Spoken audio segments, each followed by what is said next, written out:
Okay, so time value of money we are basically completing today. थोड़ा बहुत और discussion कर लेते हैं, प्रैक्टिस कर लेते हैं और उसके बाद DCF में एंटर करते हैं.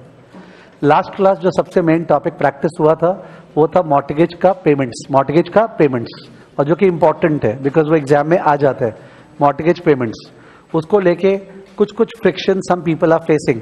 तो इन दैट केस अगर अपने एक दो एग्जाम्पल और कर ले तो शायद वो फ्रिक्शन दूर हो जाएगा. ठीक है ना? ओके, चलो एग्जाम्पल में चलते हैं. एग्जाम्पल है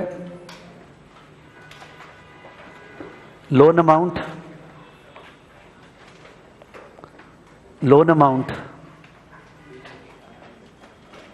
70 lakhs, term 10 years, interest rate 15%. अब अगर डिस्कस कर रहा हूं, अगर यहां लिख देता calculate equated annual instalment, calculate what equated annual instalment लिखता, तब तो हम लोग इस सम को साल वाइज करते ना. कितना इंस्टॉलमेंट है? 10. और मैं मानता है ये 15 EAR है. 15 क्या है? साल का रेट है, इफेक्टिव रेट है. मैं क्यों मानूंगा? ये कंपाउंडेड मंथली है.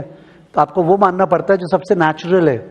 बट वही अगर बोलता है calculate EMI equated monthly instalment, तो सिर्फ मंथ का बात कर रहा है, तो ये 15% जो है ये पर एनम कंपाउंडेड क्या है? मंथली. मतलब the point is that it is the way it should be naturally. It is not complicated कि जानबूझ के EAR है तो 1.15 पावर 1/12 करो. ये सब नहीं है, सिंपल है. आपको मंथली चाहिए 15/12 है, आपको एनुअल चाहिए, हाँ ये इफेक्टिव एनुअल रेट है. ठीक है? तो कोई फालतू में उसको लेके कंफ्यूज नहीं हो. They are focusing on simplicity. ठीक है ना? Okay, question number 1, calculate EMI. निकाल लें प्लीज सॉल्यूशन. EMI निकाल लीजिए. सेकेंड, क्लियर TVM, बिकॉज घर पे इतना प्रैक्टिस कर रहे होगे ना. फिर 70 lakhs प्लस माइनस PV, ये लोन था. टेन्योर कितना है? 120. 120 इज N, और इंटरेस्ट रेट क्या है? 15/12 equal to I/Y CPT PMT. हाँ, क्या आया? 1,12,000 राउंडेड ऑफ 930. पॉइंट में नहीं जा रहा हूं, बोलो 1,12,934. ठीक है ना? 1,12,934. अब ये तो मेरे को मानना पड़ेगा ये सबका आप आ रहा है. कोई अगर सेकंड क्लियर TVM नहीं किया है, केवल उसका प्रॉब्लम होगा, एन्युटी फैन्युटी अंदर घुसा हुआ होगा, उसका ही PV आ जा रहा होगा. वरना इस पे तो कोई बात ही नहीं है. 70 लाख का लोन, PV 120 बार N, 15/12. अब 15/12 इक्वल टू करके उसके बाद I/Y and then CPT what? PMT. 1,12,934. and I told you all that you should take the feeling. 1,12,934 अगर पे कर रहे 120 बार. ठीक है? दिस इंटू 120 कितना हुआ? दिस इंटू 120 कैलसी में कितना हुआ? क्या बोल रहे? 1 करोड़ 34 लाख, क्या 1 करोड़ 35 लाख। बड़ा फिगर्स को संभालने का कैलिबर रखो, बिकॉज अपने को बड़ा ही फिगर्स तो अच्छा लगता है। If you become investment professionals, you'll get fees as a percentage of a बड़ा figure. Do you want it to be छोटा? No. Let it be millions, billions, whatever. ठीक है, ठीक है, whatever. तो ये इसका मतलब 1 करोड़ 35 लाख लोन लिया, कितने का? 70 लाख, और लौटा रहे 1 crore 35 lakh. That's the interest ना. Okay, extra part. Question number 2. Question number 2. What is the loan outstanding? What is the loan outstanding? What is the loan outstanding exactly after 3 years? What is the loan outstanding exactly after 3 years? What is the loan outstanding exactly after 3 years? तो 3 साल के बाद कितने साल बचे? 7. तो 7 साल का जो EMI है उसका PV, यानी PV निकालना है 7 साल का. 7 साल इज हाउ मेनी टर्म्स? 84. ठीक है, तो सॉल्यूशन लैंग्वेज के साथ लिख रहे हैं, लैंग्वेज के साथ, जिससे किसी कॉन्सेप्ट अगर गड़बड़ है तो ठीक हो जाए. Loan outstanding equal to PV of the remaining EMIs. PV of the remaining EMIs. PV of the remaining EMIs. ठीक है, तो इसका मतलब your 7 into 12 84 N CPT PV. 7 into 12 84 N, 84 EMIs का प्रेजेंट वैल्यू, CPT PV क्या क्या रहे? 58 लाख 52,511 ये आ रहा है. 58 लाख 52,511. Make sense. 70 लाख का लोन था, ठीक ही तो है. 3 साल बीता है तो आपने तो हर EMI में कुछ ना कुछ लोन चुका दिया ना. तो आपका जो लोन बचा हुआ है 58 लाख 52,511, ये लोन बचा हुआ, loan outstanding, because you have paid 36 EMIs. Each of the EMIs contains some principal component. So the loan has been repaid to the extent of around 11 lakh and 58 lakh 52,511 बाकी है. ठीक है ना? Even क्या गलत है क्या? मेरे को तो सही फिगर लग रहा है फील वाइज.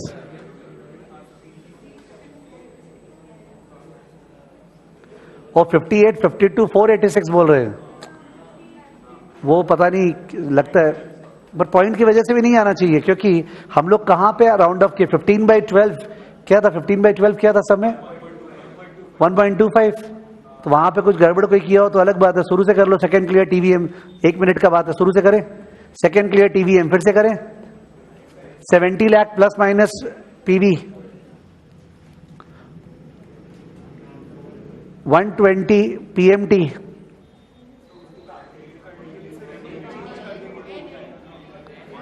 हाँ N, sorry 120 N, sorry 120 N, और उसके बाद 1.25 I/Y CPT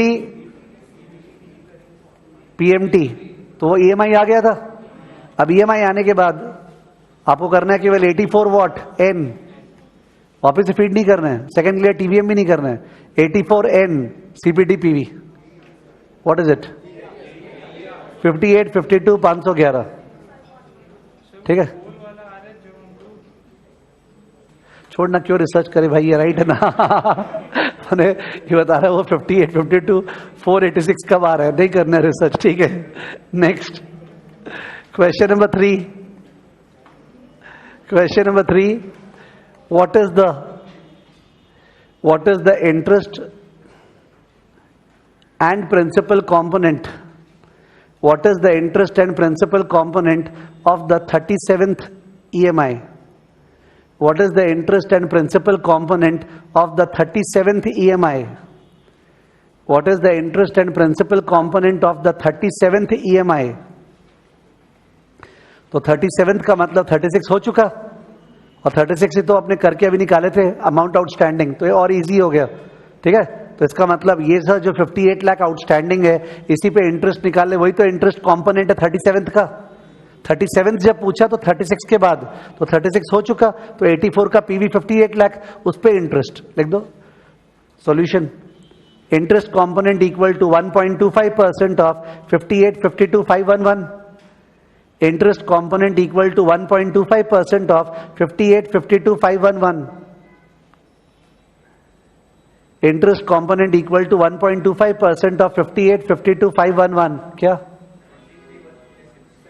73 rounded off 73 156, 73 156 interest है, इंटरेस्ट है. तो अगर ये इंटरेस्ट है पर अपने पे तो कर रहे हैं, वो जो ईएमआई था, ईएमआई कितना था अपना 112, अपने 1,12,000 पे कर रहे हैं, उस पे से इंटरेस्ट इतना है, तो बाकी का रिटर्न ऑफ प्रिंसिपल है. Therefore principal component is equal to 112,934 minus क्या था 73,156. 112,934 माइनस 73,156 क्या 39,778. 39,778. 39,778. ठीक है, 39,778. Question number 4.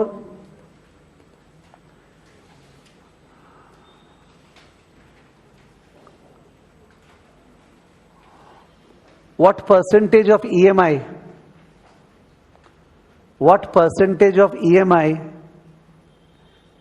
is the principal component? What percentage of EMI is the principal component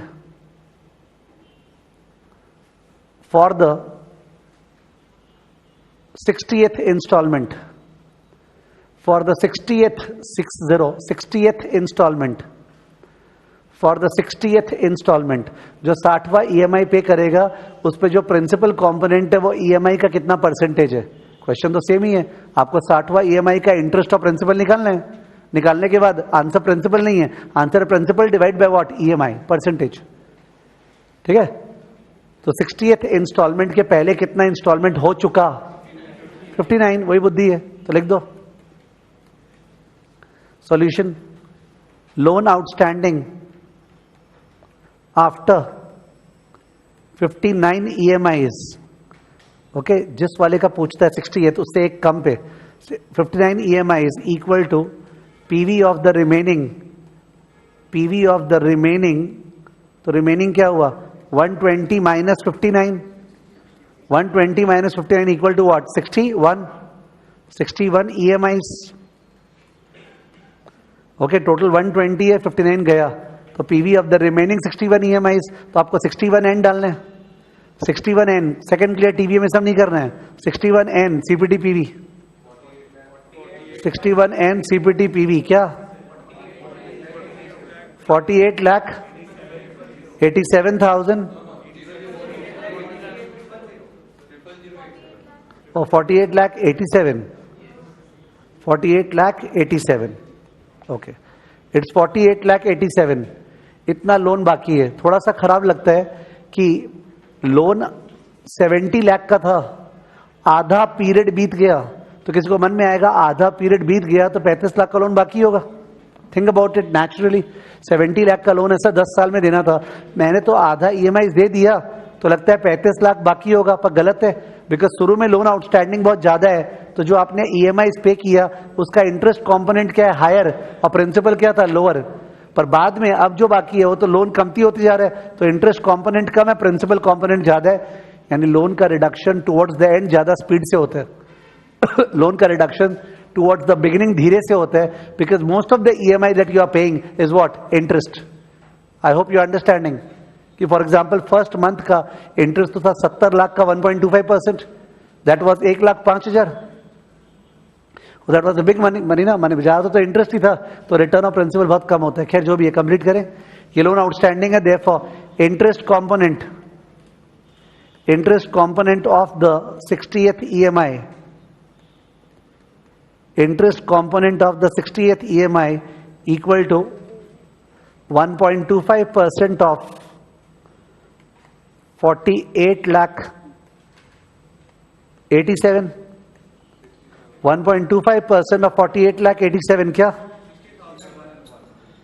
60,001. 60,001. Therefore, principal component equal to EMI क्या था? 1 lakh 112,934 EMI था. तो EMI में से इंटरेस्ट लेस, EMI में से interest less 52,933. 52,933 is the principal component. 52,933 वो percentage पूछा था. Accordingly, percentage equal to 52,933 divide by 1,12,934. Okay, 52,933 divide by 1,12,934 into 100. 52,933 divide by 1,12,934 into 100 क्या? 46.87%. 46.87%. ठीक है.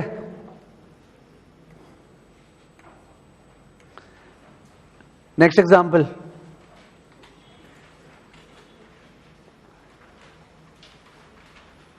Look at the following two graphs. लिखो. Look at the following two graphs.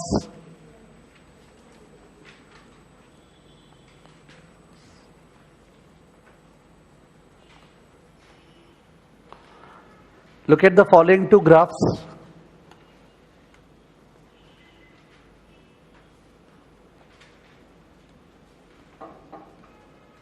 X axis पे years है, Y axis पे loan outstanding है.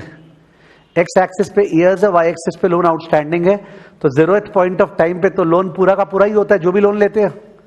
At the 0th point of time we took a certain loan, वो मैंने मार्क किया ऊपर.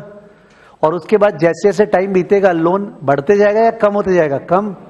ठीक है ना. मैंने वो मैच्योरिटी मार्क किया है, कितने साल का लोन है, वो मैच्योरिटी है. तो एक जो ग्राफ है इट इज दिस. ठीक है, ड्रॉ कर लो. और जो दूसरा ग्राफ है सेम टू सेम है. वही तो क्वेश्चन है, वही तो क्वेश्चन होने वाला है. मैच्योरिटी,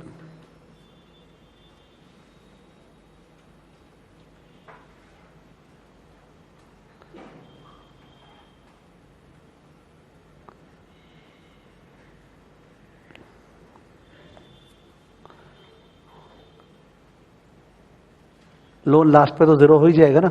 जब सारा ईएमआई चुका देंगे तो लोन क्या हो जाएगा? Zero.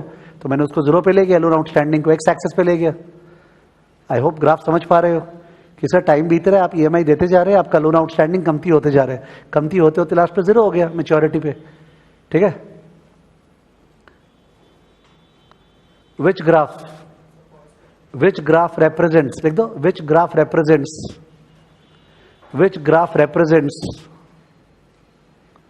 the true picture, which graph represents the true picture of loan behavior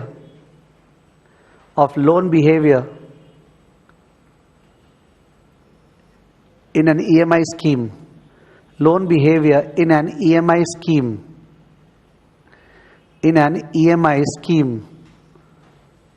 तो कौन सा ग्राफ करेक्ट है, फर्स्ट वाला या सेकेंड वाला? हाँ, फर्स्ट वाला और सेकेंड वाले में क्या डिफरेंस है? फर्स्ट वाले में क्या हो रहा है? पहले धीरे से कम हो रहा है, फिर क्या तेजी से. देख लो, look at the downward fall. First वाले में if you look at this, first वाले में when the first EMI went, एक ईएमआई, तो कर्व नीचे ही नहीं आ रहा है. कर्व जो है नीचे कहाँ आ रहा है? वो तो फ्लैट ही है, नीचे आ रहा ही नहीं है कर्व. और बाद में जाके कितने तेजी से गिर रहा है ना. It is decreasing eight increasing rate. यही तो होता है ईएमआई में. बिकॉज शुरू में जो ईएमआई पे किए सब वो पूरा इंटरेस्ट था, प्रिंसिपल दिए ही कहाँ आप. पर बाद में जो ईएमआई पे करे उसमें तो लोन बचा ही नहीं, तो इंटरेस्ट कंपोनेंट बहुत कम है और प्रिंसिपल पेमेंट क्या है, ज्यादा है. तो लोन जो कम होता है वो इसी तरह से कम होता है. ठीक है. तो लिख देना the first graph solution. The first graph is correct. The first graph is correct. Dash, it shows that the loan outstanding is decreasing. Loan outstanding is decreasing at an increasing rate. Loan outstanding is decreasing at an increasing rate. Is decreasing at an increasing rate. ठीक है, I hope थोड़ा सा mortgage का फिर से touch upon हो गया. ठीक है, वैसे एक क्वेश्चन को थोड़ा सा हड़बड़ी से कर लिए थे लास्ट क्लास अपने, तो बहुत जन उससे डाउट पूछते जा रहे हैं. एक बार वापस देख ले, page number 29, question number 45. Page 29, question number 45. तो सब में ट्विस्टेड लैंग्वेज था और थोड़ा सा अपने टुवर्ड्स द एंड किए थे when I was living the class, तो हड़बड़ी से हो गया था. Page 29, question number 45. Ali and Garcia borrowed. Ali and Garcia borrowed. You should always read the title. Ali and Garcia borrowed $15,000 to help finance their wedding and reception. So borrowed 15,000. Annual payment loan. That's the important. We are doing EMI. ये क्या बोल रहे हैं? Annual payment loan. EMI है ही नहीं, EAI है. Equated annual installment. EAI. Annual payment loan. Carries a term of 7 years. यानी N7 है. N7 into 12 84 नहीं है, N7 है. And 11% interest rate. Respectively, comma, the amount of the first payment that is interest, यानी पहला वाला installment का interest, and amount of the second payment that is principal, यानी दूसरे वाले installment का principal क्या है. पहले वाले installment का interest, तो पहला वाला interest तो बताना कितना easy है. It is the rate applied on the loan. So it's 11% of what? 15,000 equal to 1650. Option number A और ऑप्शन नंबर सी 1650. अब बात आ रहा है principal component of the second instalment क्या है. तो तुमको सपोज क्लास का याद आया, सब बोले तो जब भी ऐसे पूछेगा तो अपने ये देखते कितना इंस्टॉलमेंट बाकी है. सेकंड बोला है तो 1 हो चुका, सेकंड बोला है तो 1 हो चुका. तो सिंस 1 हो चुका तो अपने को एन को क्या डालना है? 6. बट वेट प्लीज, अभी तो आप एन को 7 डाल के ईएमआई निकाला ही नहीं हो, 6 क्या डालोगे? अरे पहले तुम्हें ईएमआई तो निकालना पड़ेगा, इंस्टॉलमेंट क्या था, तो पहले तो लोन का इंस्टॉलमेंट निकालना पड़ेगा 7 डाल के. नानने के बाद एन को 6 डालेंगे और पीवी निकालेंगे तो पतेगा loan outstanding after 1 year. Loan outstanding after 1 year. Do it please. Loan क्या था? 15,000. सेकंड क्लियर टीवीएम कर देना. सेकंड क्लियर टीवीएम, उसके बाद 15,000 plus minus PV 7n, 6n नहीं 7n, 11i/y, CPT PMT. CPT PMT कुछ आ गया? वो पूछा ही नहीं अपने से, वो नहीं पूछा है, वो इंस्टॉलमेंट है. मेरे काम आना जरूरी था कि उस कैलकुलेटर को पता चल जाए वो इंस्टॉलमेंट है.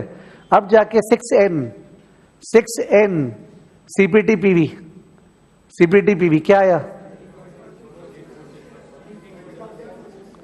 जो भी आया, वो जो आया that is the amount outstanding after 1 year ना, उसी का इंटरेस्ट निकाल लें. उसका 11%, उसका 11% हाउ मच? 1481 जो है, it is the interest component of the second instalment.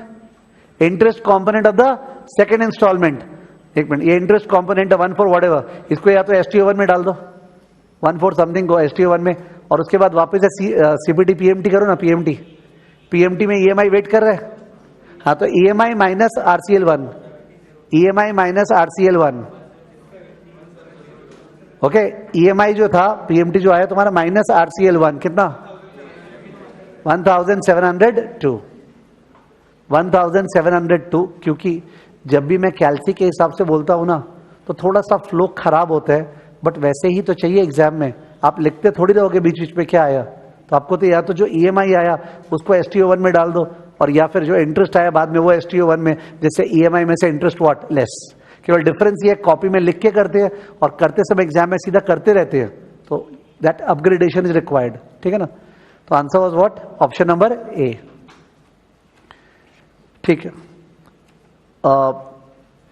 जिसने घर पे टाइम मिलके ट्राई किया है क्वेश्चंस, तो कोई भी जो ट्राई किया वो क्वेश्चंस जिस पे डाउट हो रहा है पहले वो पूछ ले.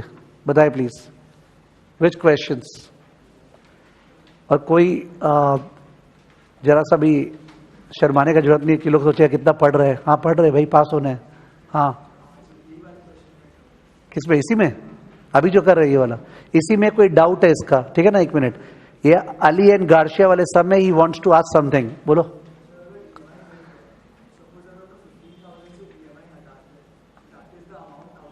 नॉट EMI, 15,000 में से अगर तुम principal component of the first EMI हटाता है, that is the amount outstanding at the end of the first year. बहुत लंबा हो जाएगा, है ना? ठीक है। He was trying to say that, क्या बोलना चाह रहा था वो समझना जरूरी है। He was trying to say that sir first interest तो निकल ही गया 1650, तो जो EMI है उस पर से 1650 लेस कर देते हैं, that is the principal component of the first installment. फिर 15,000 में से वो क्या किए लेस, तो loan outstanding at the end of the first year. पर ये तो इजीली वैसे निकल जा रहे हैं ना, n = 6 डाल के। मैंने loan outstanding at the end of first year में ऐसा मेहनत क्यों करे? आई थिंक इजी तरीका था, कितना इंस्टॉलमेंट बाकी है 6, उसका PV। ठीक है, तो does it make sense? Okay, yeah you are asking some question over there, पूछ रहा था कुछ, बोलो। 49, या 49,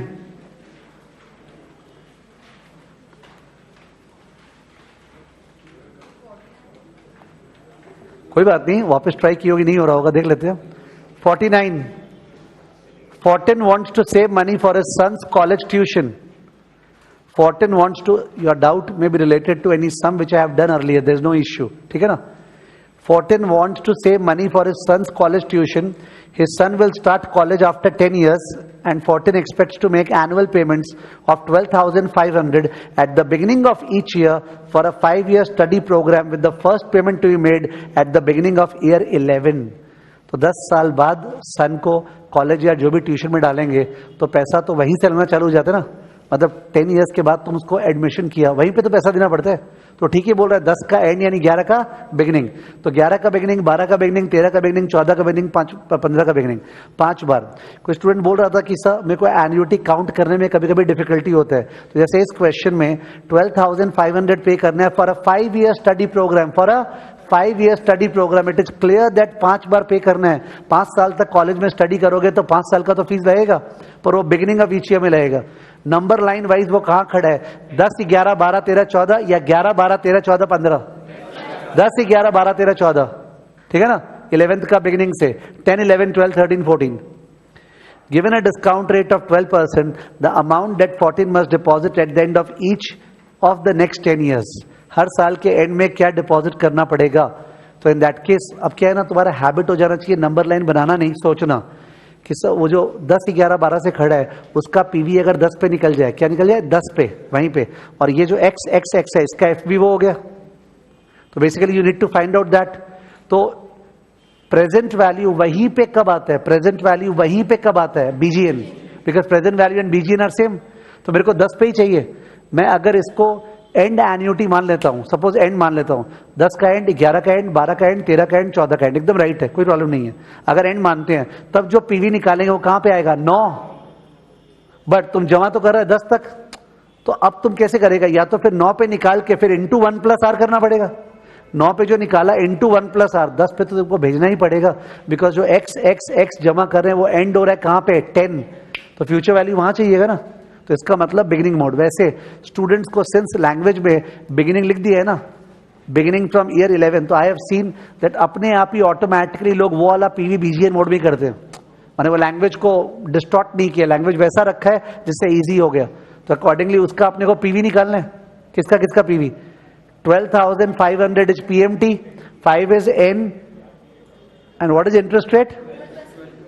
12I/Y। BGN मोड में PV निकालना है, BGN मोड में PV यार निकाल लो तुम लोग भी। सेकेंड क्लियर TVM, जस्ट नहीं बता रहा, 1 मिनट। 12,500 जो है वो PMT और 12I/Y 5N, तीनों में से आई थिंक किसी पे भी शक नहीं होगा, ये तीनों जो डाल रहे हैं। 12,500 PMT क्लियर है, 5N क्लियर है और 12I/Y क्लियर है। CPD PV, केवल बुद्धि ये लगाना है PV आया कहां। तो अपने को पता है BGN मोड में PV and BGN are what? Same. तो सब वहीं पे आया जहां पे 12,500 पहली बार है।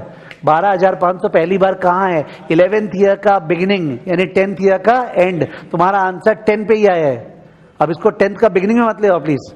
11th का बिगिनिंग मतलब 10th का एंड, वहीं पे आया है जहां पे पहला जमा किए।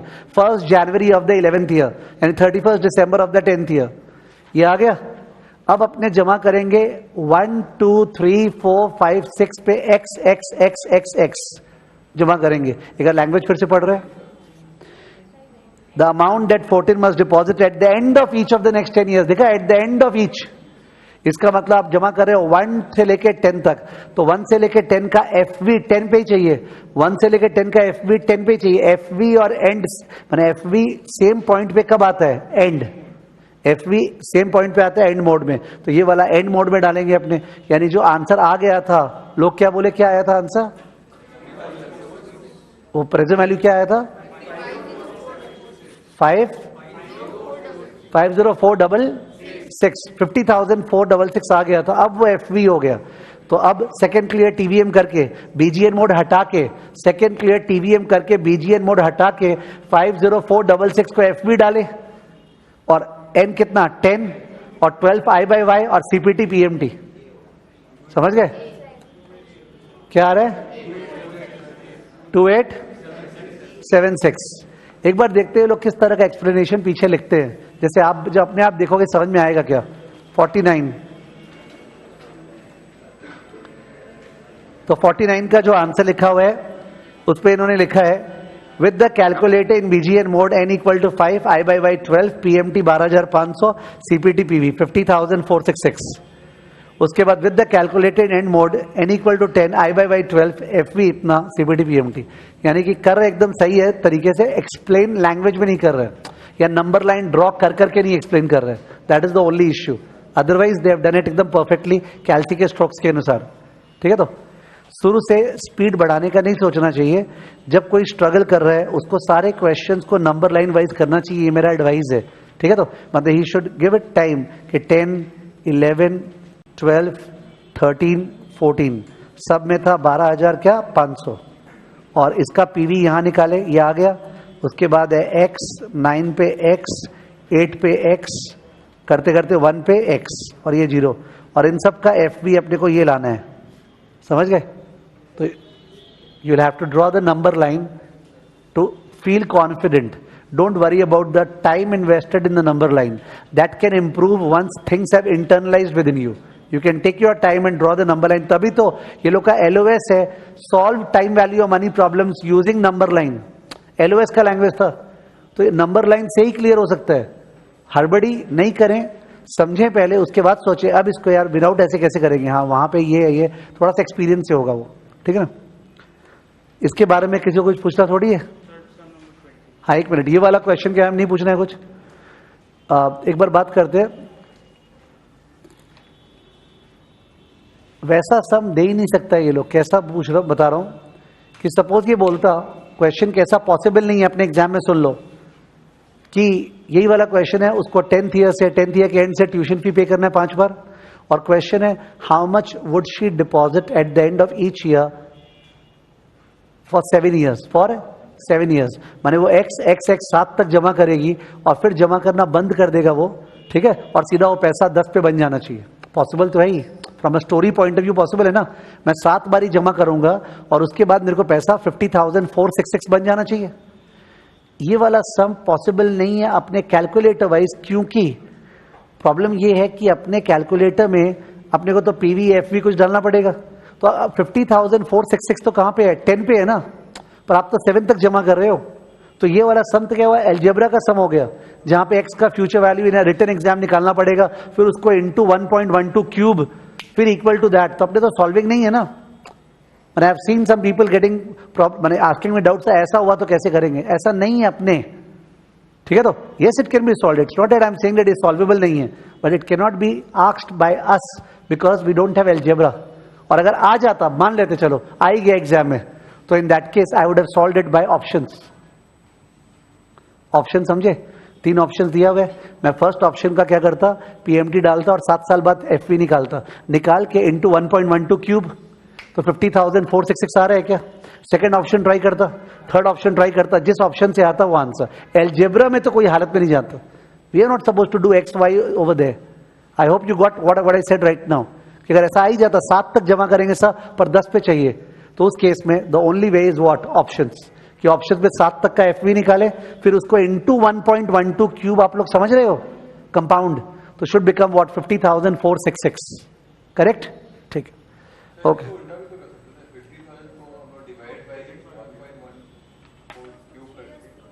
50,000 को, हाँ तो फिर, हाँ सॉरी, तो फिर मैं कुछ और तरीके का सम सोच रहा था, मतलब I am not able to come out. ये तो हो ही सकता है 50,000 वहां आ चुका था, उसका पीवी कहां पे ला दिया, 7 पे, फिर उसको एफवी डाल दिए।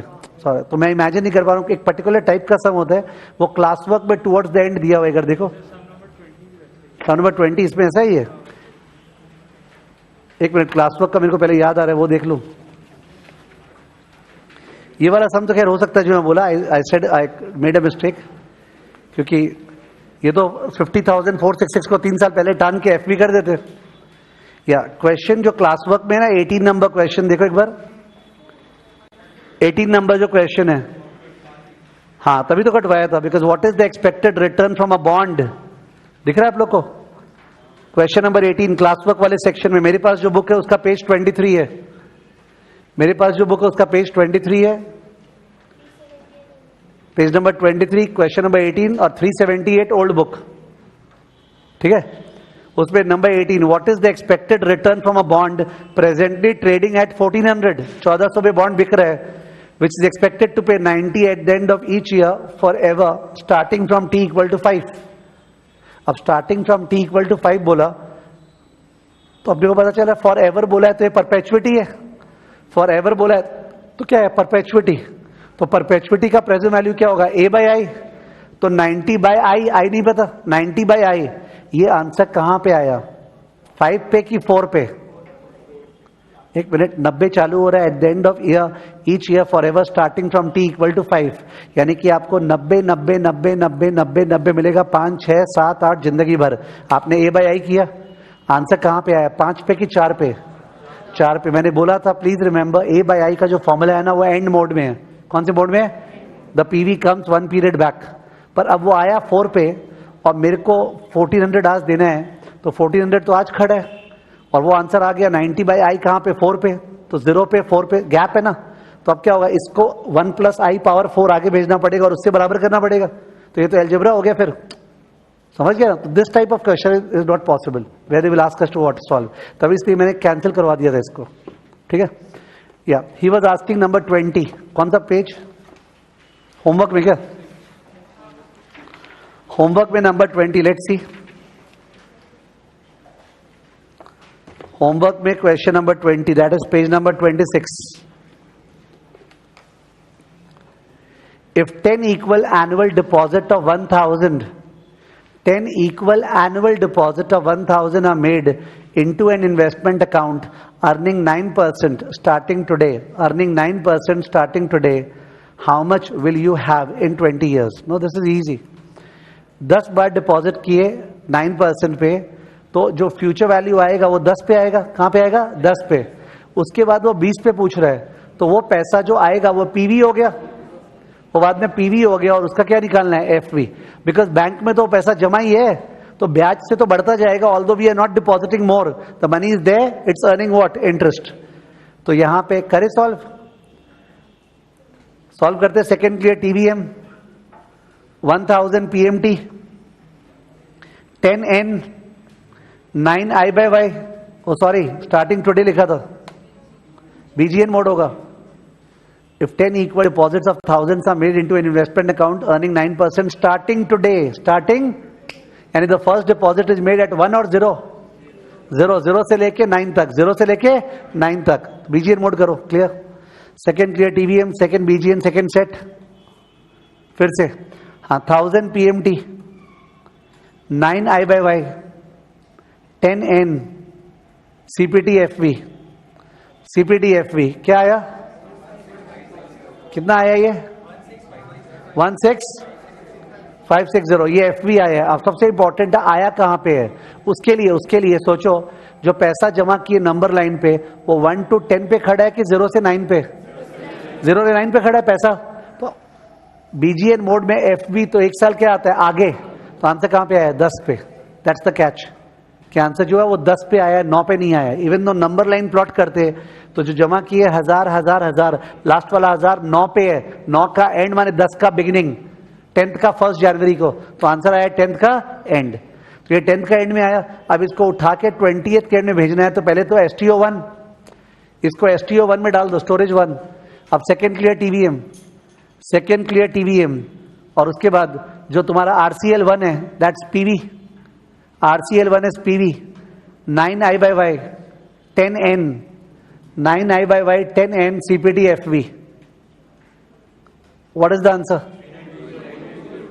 39204, 39204, 39204, ठीक है ना?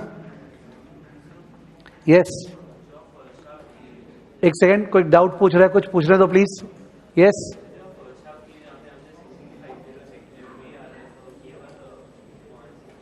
वहां से नहीं समझ में आया? ओके, एक मिनट, क्योंकि मैंने नंबर लाइन बनाया नहीं इस सब में।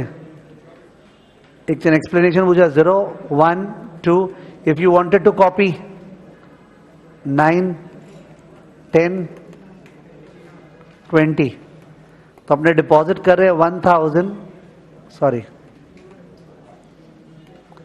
वी आर डिपॉजिटिंग 1000 1000 1000 1000 करते करते 9 तक, माने 10 बार, because 0 is also counted.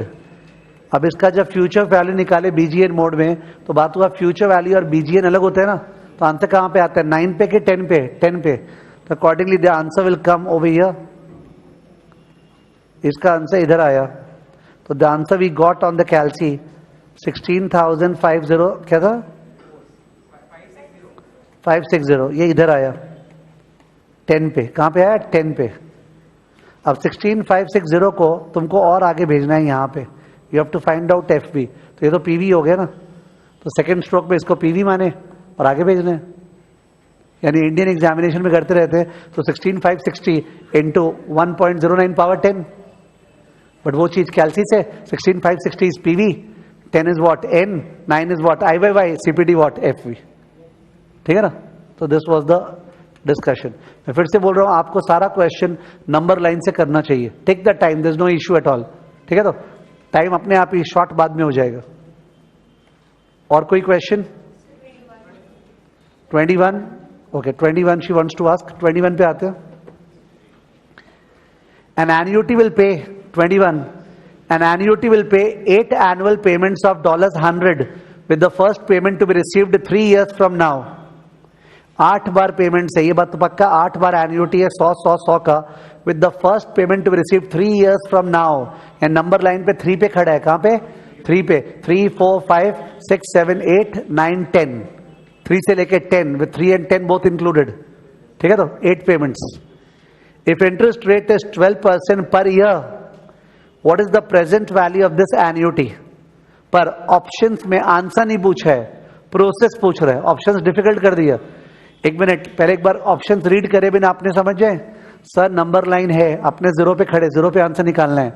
Amount है 3 पे कितना? 100, 4 पे 100, ऐसे करते करते 10 तक, 3 4 5 6, उसका पीवी निकालना है। तो मैं तो यूजुअली इसको एंड मोड में ही निकालता। कौन से मोड में? एंड मोड में। तो अपने 100 डालते PMT, एंड डालते 8, I/Y क्या है? 12, और CPT PV करते। पर एंड मोड में PV करेंगे तो आंसर 3 पे नहीं आएगा। कहां पे आएगा? 2 पे। तो मेरा PV आ गया 2 पे। इमेजिन नंबर लाइन, वो जो 2 पे आ गया उसको उठा के आज लाना है, तो 2 से आज लाना है, माने वो FV हो गया, STO1 FV, और उसको PV निकालना है। क्या निकालना है? PV। करेक्ट? प्रोसेस तो क्लियर है अपने को, but then why should we commit जब ऑप्शंस कुछ और दिया हुआ है, ठीक है? तो आप समझे, 3 से लेके 10 तक एरो एरो एरो, 2 पे आया, फिर 2 से आ जाएगा 0, ठीक है? तो ओके, क्वेश्चन देख रहे हैं। द प्रेजेंट वैल्यू, लैंग्वेज था, what is the present value of this annuity? फिर जवाब है, it is the present value of a lump sum discounted for 3 years when the lump sum is the present value of an ordinary annuity for a period 8 periods at 12%. बहुत बढ़िया question है. Market is important because यही तो test कर रहा है calibre, because वो sums के बजाय लैंग्वेज पे चला गया है. ये बोल रहा है अगर ऑर्डिनरी एन्युटी में पीवी निकाले, ऑर्डिनरी एन्युटी कौन सा मोड होता है? And mode. तो आप पीवी निकालोगे एन्युटी का, फिर जो लमसम आएगा उसका पीवी 3 साल पहले. गलत बोला, बिकॉज अगर एंड मोड से निकालते 3 से लेके, तो वो कहां पे आता है? 2. कहां पे आता? 2 पे. तो यानी पुल्ड कितना होगा? 2 साल पहले. A lump sum discounted for 2 years where the lump sum is the present value of the ordinary annuity of 8 periods. समझे? Second, an ordinary annuity of 8 periods at 12%. एकदम गलत है. बोला कि 8 periods का बस पीवी निकाल ले, तेरा आंसर हो गया. गलत हुआ ना, वो तो 2 पे आया, मेरे को तो आज निकालना है. Third, a lump sum discounted for 2 years where the lump sum is the present value of ordinary annuity of 8 periods. Answer is what? C.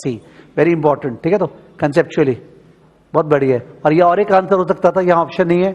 A lump sum discounted for 3 years. A lump sum discounted for 3 years where the lump sum is the present value of a annuity due for 8 periods. माने 3 से लेके 10 तक है ना, 3 से लेके 10 तक अपने बीजीएन मोड में गए और बीजीएन मोड में अपने पीवी निकाले. बीजीएन मोड में पीवी निकाले तो बीजीएन मोड में पीवी कहाँ आता है? वहीं. कहाँ आता है? वहीं आता है. तो आंसर 3 पे आएगा. फिर 3 साल पीछे. करें एक बार दोनों तरह से, हेल्प होगा. चलो करते हैं दोनों तरह से. सेकेंड क्लियर टीवीएम, पहले अपने एंड मोड में कर रहे हैं. कैलकुलेटर को चेक कर लो, एंड मोड में है ना. और उसके बाद 100 PMT 12 I by Y 8N. Okay, 100 PMT 12 I by Y 8N CPT PV. ये जो भी आया STO1, ये जो भी आया STO1, पर आया कहां पे है? 2 पे. तो इसको 2 साल पीछे टर्न है. अब सेकेंड क्लियर टीवीएम जैसे एन्युटी हट जाए, सेकेंड क्लियर टीवीएम जैसे एन्युटी हट जाए. मेरे को बीजीएन हटाने से मतलब नहीं है, because when I do FV का पीवी मोड डजंट मैटर. अब RCL1 is what? FV 2N 12 I by Y CPT PV. What is the answer? 396. 396 is the answer. अब वापस 396 लाना है. क्लियर करें. सेकेंड क्लियर टीवीएम और second BGN second set. BGN ला दो. Second clear TVM second BGN second set. फिर चालू करते हैं. 100 PMT 8N 12 I by Y CPT PV. ये जो आया, ये आंसर कहां आया? 3. बिकॉज बीजीएन मोड में तो जहां से चालू वहीं पे आंसर आया, तो ये 3 पे आया. STO1. अब सेकेंड क्लियर टीवीएम वो जो आया था वो एफवी हो गया. तो RCL1 एफवी और 3N 12 I by Y CPT PV 396. Same ना. वो कॉन्फिडेंस तभी आएगा जब ऐसे होगा ना, कोई एक सम दोनों तरह से मैच हो रहा है, then there is a lot of confidence. ठीक है, तो वेरी वेरी इंपॉर्टेंट. 21 में एक तो डी मार्क करे क्या ऊपर? डी 21 का डी लिख दो ना. डी ऑप्शन नंबर डी ऊपर में. 21 का ऑप्शन नंबर डी हो गया. अ lump sum discounted for 3 years. A lump sum discounted for 3 years where the lump sum is the present value of annuity due. Lump sum is the present value of annuity due of 8 periods at 12%.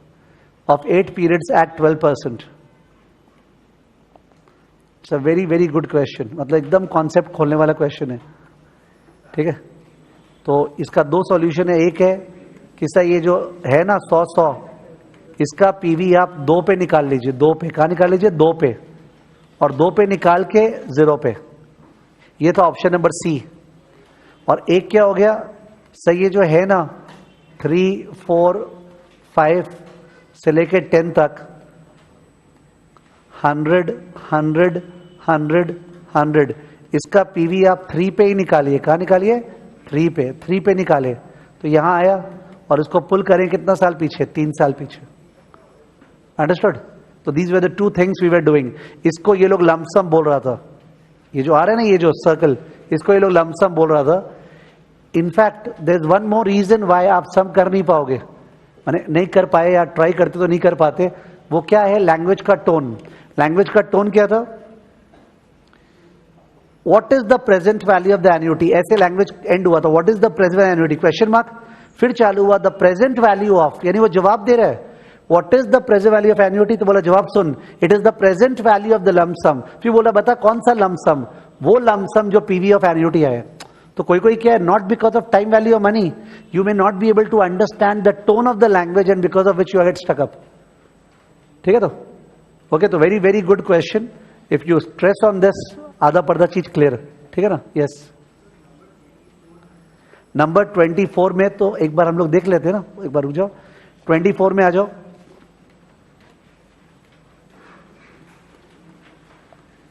24, what is the present value of a 12-year annuity? What is the present value of a 12-year annuity due? 12-year annuity due that pays 5,000 per year given a discount rate of 7.5%. तो इसमें पर straight forward करना है. तुम क्या पूछना चाह रहे हो, बोलो. ओ ऐड होता है लास्ट पे, वैसा नहीं है, बता रहा हूं. Okay, why is he saying this. देखो ये एकदम फ्लैट क्वेश्चन है विदाउट स्टोरी. बोले 12 साल का 12 ईयर का एन्युटी है, कितने का? 5,000 का. आर वी श्योर दैट सबजन 5,000 को पीएमटी डालते? आर वी श्योर सबजन बीजीएन मोड यूज करते? सबजन 12 डालते एन को, और सबजन एन को 7.5% डालते? तो इन दैट केस आंसर आ जाएगा. क्या वो आंसर नहीं आ रहा है? आ रहा है. ठीक है, पहले तो आंसर आ रहा है. दूसरा, कॉमन सेंस वाइज सुनना. अगर एक minute common sense wise just knowledge के लिए, और क्या पता घुमा के कुछ पूछ ले. Pay attention. ये ना कितना रुपया था? What is the amount? 5,000. Please pay attention. This is the story going on. Correct है, मैंने 11 तक लिखा है. Hope you are okay with it. 12 तो पेमेंट्स एन्युटी ड्यू. इसका पीवी निकालना है तो ऐसे भी तो निकाल सकते हैं सर कि ये 5K का पीवी निकालना ही क्यों है, ये 5,000 तो आज खड़ा ही है. पहला वाला 5,000 का पीवी निकालने का जरूरत है क्या? नहीं, 5,000 तो ऑलरेडी आज है. अब अगर इस 5,000 को भूल जाएं तो is it a regular annuity? वो 5,000 को भूल जाएं, it's a regular annuity of 11 times of 11 times. तो अगर ये रेगुलर एन्युटी 11 टाइम्स का पीवी निकाल लें, निकालने के बाद आज का 5,000 क्या ऐड, आज का 5,000 क्या ऐड. ऑफ कोर्स ऐसे नहीं करना चाहिए, नॉर्मल करना चाहिए बीजीएन मोड में. But I think attitude is very important.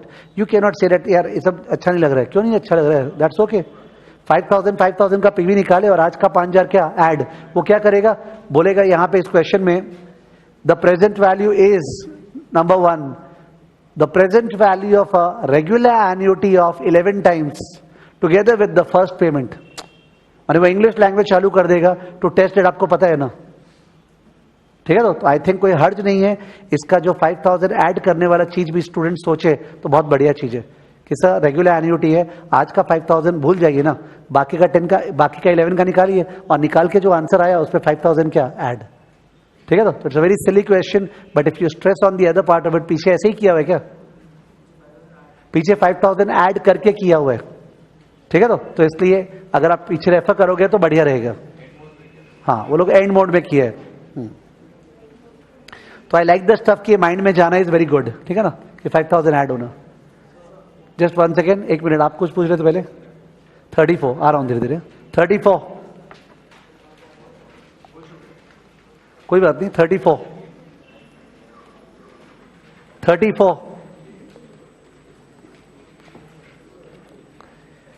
34 में James purchases a 10-year 1,000 par value bond that pays annual coupon of 100. ध्यान दो please. James purchases a 10-year 1,000 par value bond that pays annual coupon of 100. तो एक bond है. Debenture का क्या idea अपने को, एक बॉन्ड सब बाई करते हैं तो इन दैट केस अपने को रेगुलर कूपन मिलता है, कंपनी देते हैं, और लास्ट पे क्या होता है? रिडेम्पशन. तो 100 रुपया कूपन है. If the market rate of interest is 12%, what is the market value of the bond? तो ये 10 साल का बॉन्ड है. इस बॉन्ड को अगर परचेस करेंगे तो कंपनी विल पे अस 100 करते करते 10 तक क्या 100, और प्लस कंपनी पैसा वापस देगा ना. It's 100, 100, 100, 100 and plus 1000. But what is our required rate of return? 12%. तो बोला बताओ अपने आज इस बॉन्ड का क्या पे करेंगे, इसका 12% करना है ना। तो उस केस में इसका करने के लिए सबको दिख रहा है 100 is what PMT, 1000 is what FV, ठीक है। तो और 12 is what I by Y CPT PV. वैसे हाँ एंड मोड में ऑब्वियस है। वैसे सिंस अपने बॉन्ड थोड़ा किए नहीं है ना, इसलिए स्टेज पे जरा सा अजीब लगता है बॉन्ड यार, ठीक है। बट बॉन्ड इतना ज्यादा करने वाले हैं कि this will be the easiest question on this planet for you later on, ठीक है। मैंने सोते सोते बोल देगा मुंह मैंने जगते हुए, वैसा वाला हाल हो जाएगा। अभी बॉन्ड किया नहीं इसलिए थोड़ा सा ये हाल है, ठीक है। ओके तुम क्या पूछ रहा था? 42 देखो,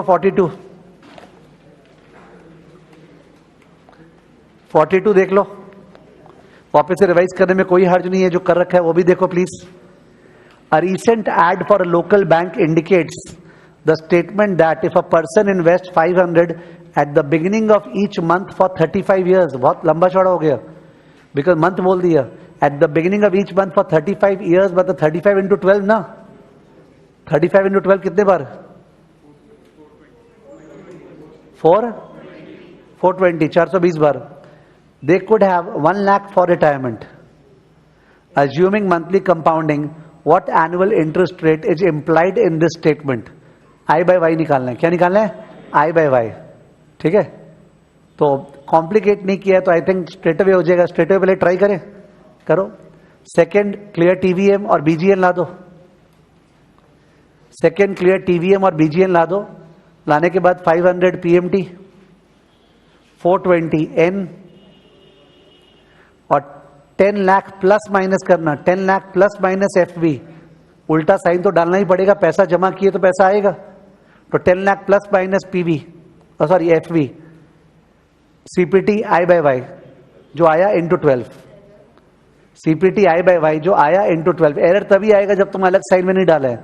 500 डाल रहे हैं, 10 लाख मिलेगा ना, ये जा रहा है ये आ रहा है, तो 500 को नेगेटिव 10 लाख को पॉजिटिव, या 500 को पॉजिटिव 10 लाख को नेगेटिव। अगर दोनों को पॉजिटिव डालेंगे तो कैलकुलेटर समझ नहीं पा रहा कि कौन सा स्कीम आ गया, जैसे 500 आएगा फिर 10 लाख और आएगा, ठीक है ना। तो इसलिए opposite sign is necessary.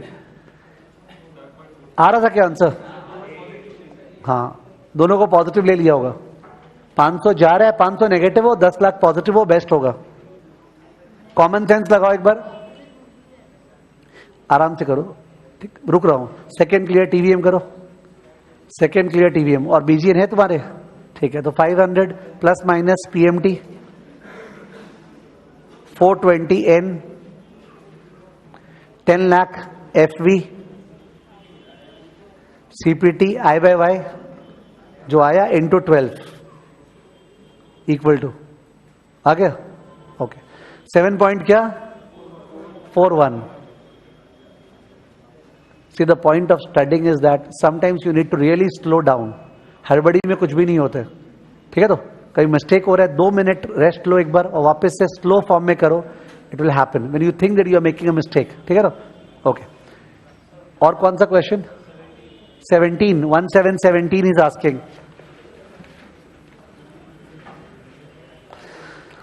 17. An investor invested 10,000 into an account 5 years ago. 5 साल पहले 10,000 जमा किया था. Today the account is 18,682. तो पीवी और एफवी दे दिया. 10,000 पीवी था, 18,682 एफवी है. What is the investor's annual rate of return on a continuously compounded basis? Continuous compounded basis पे रिटर्न क्या है वो पूछ रहा है, ठीक है। तो एक बार है, अगर कंटिन्यूअस कंपाउंडिंग को भूल जाएं एक बार, तो मन क्या कर रहा है करने का कि 10,000 प्लस माइनस पीवी और वो 18,000 समथिंग व्हाट एफवी और क्या 5n CPT I by Y. ये तो क्लियर ही होगा।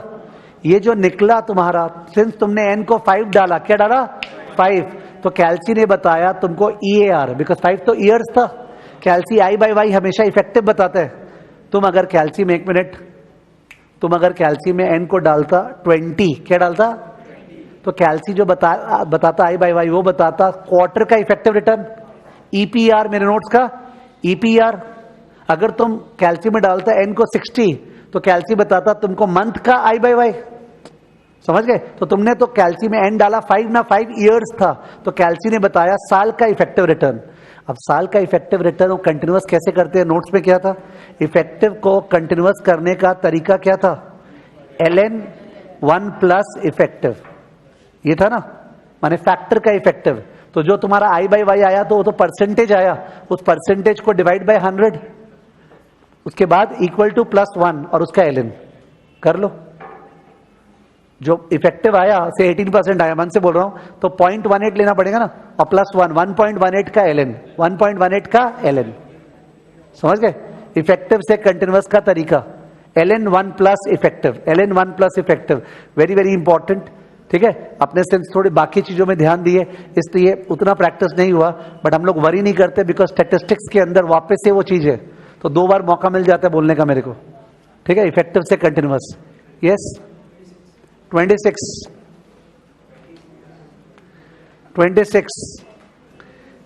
इन सबसे बाकी लोग का ही प्रैक्टिस हो रहा है, बिकॉज कौन सा इफेक्टिव से कंटिन्यूअस तुम्हारी बॉडी में चढ़ा हुआ था? 26 concerning an ordinary annuity and an annuity due with the same payments. Language है, लैंग्वेज पे ज्यादा स्ट्रेस होता है। Concerning an ordinary annuity and annuity due with the same payments and positive interest rate, which of the following is most accurate? तो before I read further सुन लेना प्लीज। जो बिगिनिंग एन्युटी माने एन्युटी ड्यू है, उसका पीवी और उसका एफवी हमेशा ऑर्डिनरी एन्युटी से ज्यादा होगा। मैं एक इंक्लूड, बिगिनिंग एन्युटी वाले का पीवी निकाले या एफवी निकाले, वो ऑर्डिनरी एन्युटी से हमेशा क्या होगा? ज्यादा। सर रीजन क्या? रीजन के लिए अपने आराम से देख लेते हैं। 0 1 2 3, ये देखे, ये है 100 100 और 100, ये जो रेड से लिखा है, और अब ब्लू से लिख रहा हूं, ये है 100 100 और 100। अब पहले पीवी सोच ले, पीवी निकालेंगे इन तीनों का, पीवी निकालेंगे इन तीनों का, तो तुम 100 को पीएमटी डालेगा, एन को 3 डालेगा। ठीक है, सब चीज वही चीज है, पर कॉमन सेंस वाइज तुम अगर होता और तुमको हम बोलता तेरे को हम 100 100 100 3 बार देंगे हर साल के एंड में, या 100 100 100 3 बार देंगे हर साल के शुरुआत में, आज से कौन सा बढ़िया लग रहा है? आज से, मतलब वो बढ़िया है ना, फीलिंग से बढ़िया कुछ बातें नहीं है, अपने ऊपर ही लेके सोच लो। इसका मतलब उसका पीवी ज्यादा है, because the money is preponed 1 year ना, that's what, it's the timing that commands time value of money. और एफवी का जहां तक बात है, 100 100 100 इसका एफवी निकालना है, यहाँ पे 3 पे, यहाँ पे एफवी निकालना है। तो तुम ध्यान दो, अगर अपने एन्युटी कैल्सी भूल जाएं, कैल्सी के बिना करते, तो रेड वाला देखना 8% पे, रेड वाले का answer without calci would be, first वाला 100 कितने साल आगे जाएगा? 2 साल। 100 इंटू 1.12 स्क्वायर, सेकेंड वाला 100 इंटू 1.12, और लास्ट वाला 100 तो ब्याज ही नहीं कमा रहा है। बट अगर अपने इसका निकाले तो फर्स्ट वाला 100 कितने? 3, ये 2 और ये 1, तो इन दैट केस ये तो ज्यादा आना ही है। सर इसका उल्टा लॉजिक दीजिए ना, जो आप फीलिंग वाला लॉजिक दे देते हैं। हाँ ठीक है, कोई बात नहीं, 100 100 100 बैंक में जमा कर रहे हैं, अगर हर साल के एंड में जमा करेंगे तो कितना बनेगा? पर बिगिनिंग में जमा करेंगे तो क्या बनेगा? ज्यादा, बिकॉज बिगिनिंग में जमा किए तो हर पैसा एक पीरियड ज्यादा ब्याज कमा रहे हैं ना। ओके, तो हमेशा कंक्लूजन क्या है? Beginning annuity will win over what? Ordinary annuity. Beginning annuity will win over ordinary annuity. Of course ये नोट्स में लिखाया नहीं गया है, इसका मतलब this question can also be marked as important, क्योंकि कुछ कुछ चीजें हैं जो अपने मल्टीपल चॉइस से सीखते हैं। ठीक है, इंपॉर्टेंट है बिकॉज ये जानना। ठीक है, क्वेश्चन देखिए क्या था? The present value of ordinary annuity is greater than annuity due. Wrong है, एन्युटी ड्यू हमेशा जीतता है। The present value of ordinary annuity is less than annuity due. True है, there is no relation. Wrong है, relation क्या? In fact सुन लो, present value और फ्यूचर वैल्यू नंबर 26 के कॉन्टेक्स्ट में कॉपी में लिख लो ना प्लीज, बहुत इंपॉर्टेंट है यार। 26 इस तरह पीछे पड़ेगा, रॉन्ग करवा देगा अपना। कॉपी में लिख लो और इंपॉर्टेंट मार्क कर लो कि नोट्स देखना है।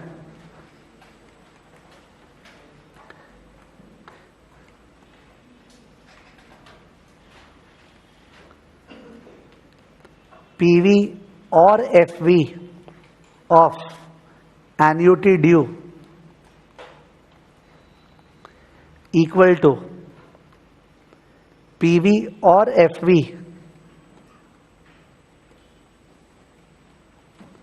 of ordinary annuity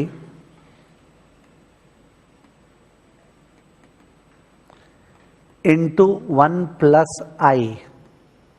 This is the relation. जो बोला देयर इज नो रिलेशन, अरे मैथमेटिकल रिलेशन है दोनों में. पीवी और FV of annuity due equal to PV और FV of ordinary annuity into 1 plus I. Into 1 plus I. एक period का ब्याज एक्स्ट्रा होता है कौन सा वाले में, एन्युटी ड्यू में. इसके पहले वो जो सम पूछा था ना एक स्टूडेंट, जो तुम जो पूछा था ना, वो जो प्लस 500 ऐड किए थे, कौन सा वाला था, कौन सा वाला था नंबर. एक बार 24 पे आना, 24 पे. 24 वाला सम जो इतना इजी था कि 12 साल का एन्युटी है, 5,000 और बिगनिंग एन्युटी है ना, एन्युटी ड्यू. उसका आंसर अपने दो तरह से निकाले थे, आपको याद है. एक तो बीजीएन मोड में बेस्ट है, और एक एंड मोड में 11 डाल के प्लस 5,000 ऐड किए थे. एक तीसरा तरीका, इसका अगर अपने 12 इयर्स का एन्युटी ड्यू निकालें, इसको अगर 12 इयर्स का एन्युटी माने ऑर्डिनरी एन्युटी मान लेते हैं, 12 इयर्स का एक बार ऑर्डिनरी एन्युटी मान रहा हूं, माने एक बार करो please. Second clear TVM, second clear TVM, और देखना बीजीएन नहीं लिखा हुआ है ना. हाँ, तो पूरा 12 का एन्युटी निकालो. 5,000 PMT, 12 N, 7.5 I by Y, CPT PV. जो आंसर आया इंटू 1.12, जो आंसर आया into 0.075 into 1.075 into 1.075, what is it, 41577. यानी सम को सॉल्व करने का 3 तरीका. 24 को सॉल्व करने का कितना तरीका, 3. 24 को सॉल्व करने का, कॉपी में ही please, solve 24 thrice, solve number 24 thrice. एक some can improve the concept, समझ गया. Solve number 24 thrice. तो थ्राइस में सबसे नेचुरल मेथड है method 1. Method 1 is BGN mode. कौन सा मोड, BGN mode. Method 2 end mode. इसमें n equal to 11 and add 5,000. थोड़ा इनफॉर्मली लिख रहा हूं. एंड मोड में सॉल्व कीजिएगा, n को 11 लेके, n 12 है ना, 11 लेके, और लास्ट के आंसर में क्या, प्लस 5,000. और मेथड 3 सॉल्व करो एंड मोड में, n को क्या लेके, 12, और मल्टीप्लाई बाय 1.075, मल्टीप्लाई बाय 1.075. ठीक है. This is too good if you could just spend 5-7 minutes at home into this, कि सर एक 3 बार बताए इसको, 3 बार सॉल्व करते हैं. बिकॉज क्वेश्चन कौन सा, यही सब आने वाला है. क्वेश्चन तो आने वाला ही नहीं है सब. तो आपका जितना माइंड खुल रहा है वो डायरेक्टली वहां पे हेल्प करेगा. ठीक है, तो कि आंसर करने में. तो ये अपने स्किप हो गया था नोट्स में कि एंड और बिगिनिंग में सब मैथमेटिकली रिलेशन है क्या, मैंने नहीं लिखा है. यानी ये लास्ट पे 26 और 24 जो डिस्कस हुआ है, very very important, because these are incremental things which are not covered in my class notes. ठीक है ना. होप ठीक से कॉपी किया है तुम, और टाइम देगा इस पे. और कोई क्वेश्चन, थर्ड, ओके थर्ड देखो.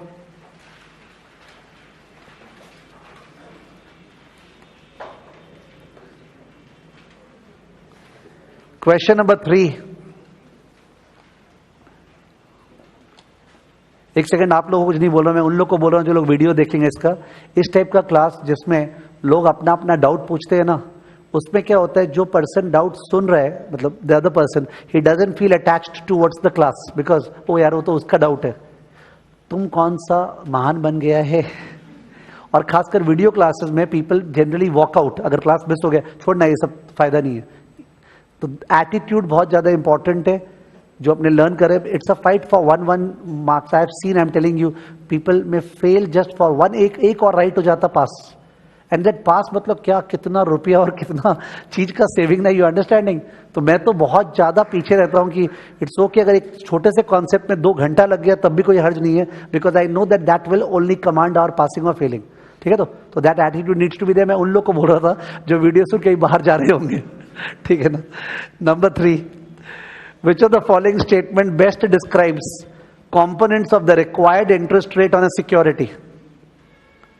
तो रिक्वायर्ड रेट ऑफ रिटर्न जो फर्स्ट क्लास था, रिक्वायर्ड रेट ऑफ रिटर्न में क्या क्या आता है, आरएफ, रियल, याद है, sacrifice of consumption, risk free real rate, without risk, without inflation. दूसरा क्या आता है, इन्फ्लेशन प्रीमियम, और तीसरा क्या आता है? Risk premium. When we invest somewhere, we want these three things. Number one, I am putting my money, I want compensation. Number two, there would be inflation, purchasing power. Number three, there is risk. ठीक है तो, और ये तीनों को तीनों incorporate करने का कैसे बात हुआ था? एक्यूरेटली स्पीकिंग, तो एडिटिव या मल्टीप्लिकेटिव?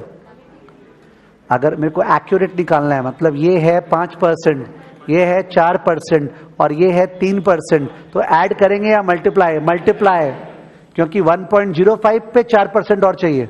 1.05 into 1.04 into 1.03. ठीक है तो, पर अप्रोक्सीमेटली स्पीकिंग क्या करते हैं? ऐड. ये जो ऑथर है इस चैप्टर में, वो आपसे सम्स वाइज मल्टीप्लाई नहीं करवाएगा. चलो, सम्स वाइज वो तुमसे 1.05 1.04 मल्टीप्लाई नहीं करवाएगा, पर थियरी वाइज वो कहीं पूछ सकता है कि भाई तुमने जो 5 + 4 + 3 जो किया, वो एक्यूरेट आंसर है कि अप्रॉक्स है? अप्रॉक्स है. एक्यूरेट आंसर तो ब्याज पे ब्याज लेके आएगा. 1.05 इंटू 1.04 इंटू 1.03 -1. ठीक है तो, एकदम स्टार्टिंग के सेकंड थर्ड क्लास में ये सब बोला हुआ था, बट बहुत ज्यादा प्रैक्टिस नहीं हुई है, बिकॉज ये चैप्टर में मल्टीप्लिकेटिव मॉडल मैथ्स वाइज लगाया नहीं है ना. करेक्ट? तो तुम्हारा ठीक है क्या जो डाउट पूछा? इस समय कौन सा ऑप्शन होगा? Real risk free rate, expected inflation, और ये भूलिए रिस्क फ्री में क्या क्या होता है? Default, liquidity and maturity. Default पैसा मार गया तो, लिक्विडिटी अगर इलिक्विड है तो बेच नहीं पाएंगे, और क्या? मैच्योरिटी. लॉन्ग टर्म है तो ज्यादा रिस्क है. ठीक है, तो we end over year time value of money 50, 15, 15, 50. Okay, 50 में आ जाओ एक बार. 50. Selina is 30 years old. Selina is 30 years old and wants to retire in 20 years at the age of 50. ठीक है? She expects to earn 12% on her savings prior to retirement and 8% thereafter. ठीक है ना? तो 30 से लेके अभी 30 साल के हैं, 20 साल तक जो सेव करेंगे ना, उस पे जो रिटर्न है, that's return is what? 12%. But उसके बाद रिटायर होने के बाद भी कौन सा पैसा खत्म हो तो बैंक में पड़ा हुआ है, यूज कर रहे हैं, उस समय रिटर्न क्या है? 8%. Martha wants to be able to withdraw, लगता है फालतू का नाम चेंज किया है. ठीक है ना, कहीं कहीं पे ऐसा हो गया, तो वो लगता है सेलिना ही है. Selina wants to be able to withdraw 18,000 every year at the beginning of each year for 30 years from the age of 50 to 80. Okay, उसको विथड्रॉ करना है 18,000 every year. ठीक है, as soon as she retires, she'll retire at 50 ना, तो वहीं से she will withdraw 18,000, 18,000, 18,000, 18,000 30 bar. The amount she must deposit at the end of each year for the next 20 years. तो क्वेश्चन स्ट्रेट फॉरवर्ड है, इस 20 साल क्या जमा करें x x x, जिससे कि 20 साल के बाद अपने विथड्रॉ कर सके कितना? 18, 18, 18, 18, 30 बार. तो वो 18, 18, 18,000 बिगिनिंग एन्युटी है, उसका पीवी निकालना है. क्या निकालना है? पीवी. और पीवी और बीजीएन क्या होता है? सेम. तो आंसर 50 पे ही आएगा. आंसर कहां पे आएगा? 50 पे. ओके, विच मीन्स वैसे क्या हो गया, ये अपने खड़े हैं 30 पे, रिटायर होगी 50 पे, और 51, 52 एंड सो ऑन. नाउ ये जो 50 पे शील्ड विथड्रॉ हाउ मच? 18,000. 51 पे what? 18,000 and so on. How many times? 30 times. 30 beginning of, नहीं ऐसा नहीं लिखा है, वो बोल रहा है बिगिनिंग ऑफ 50. मैं देख रहा हूं. She will retire at the age of 50. She expects to earn 12% on her savings prior to retirement, 8% thereafter. Martha wants to be able to withdraw 18,000 every year at the beginning of each year for 30 years from the age of 50 to 80. Beginning of the 50th ये नहीं बोला, बोला जब से withdraw करेगी तब से हर साल के beginning में. When did she retire? 50 as पे. 50 एज मैंने 31 दिसंबर ऑफ 50. अब उसके बाद 1 जनवरी से शी इज विथड्रॉइंग. ठीक है ना? तो अकॉर्डिंगली 18,000 30 टाइम्स. और ये जो अपने डिपॉजिट कर रहे हैं, that money is deposited at what? 31, 32, x x x करते करते 50 तक, x x x x 50 तक. ठीक है ना? तो अकॉर्डिंगली 18,000 का बीजीएन मोड में पीवी निकालना है. कर लो. Second clear TVM, second BGN, second set करना चाहिए आपको. कैलकुलेटर में किया हुआ है तो भी वापस से करना चाहिए. 18,000 जो है वो पीएमटी है, 30N, और इंटरेस्ट रेट आफ्टर रिटायरमेंट क्या है 8 I by Y CPT PV. Okay, 18,000 PMT, 30N, 8 I by Y CPT PMT. अगर नेगेटिव में आया तो प्लस कर दो उसको, प्लस माइनस। जो आया वो STO1, जो आया वो STO1, और तुमको पता है बीजीएन मोड और पीवी कहाँ आता है, सेम। इसका मतलब आंसर यहीं पे आया है, जो भी आया है तुम्हारा STO1 में। अब उसके बाद ये FV हो गया और पीएमटी निकालना है, कौन से मोड में, एंड। तो accordingly second clear TVM, second clear TVM और बीजीएन हटाओ, सेकेंड बीजीएन, सेकेंड सेट हटाने के बाद अब RCL1 FV, RCL1 FV जो आया था वो FV, और क्या रेट है 12 I by Y, 12 I by Y कितने बार 20, 20N, 20N CPT PMT, CPT PMT, what is it 3037, 3037, ठीक है 3037। वैसे ये सम 50, उसके ऊपर वाला 49, all these are same.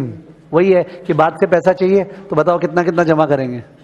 Difficult तो था जिल ग्रांट, जिसमें बाद से पैसा चाहिए, अभी कुछ जमा कर रहे हैं, बता आप बीच में और क्या जमा करेंगे।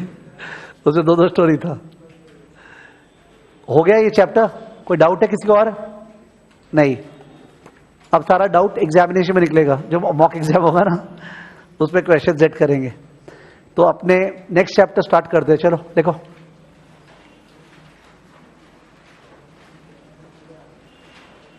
Discounted cash flow technique,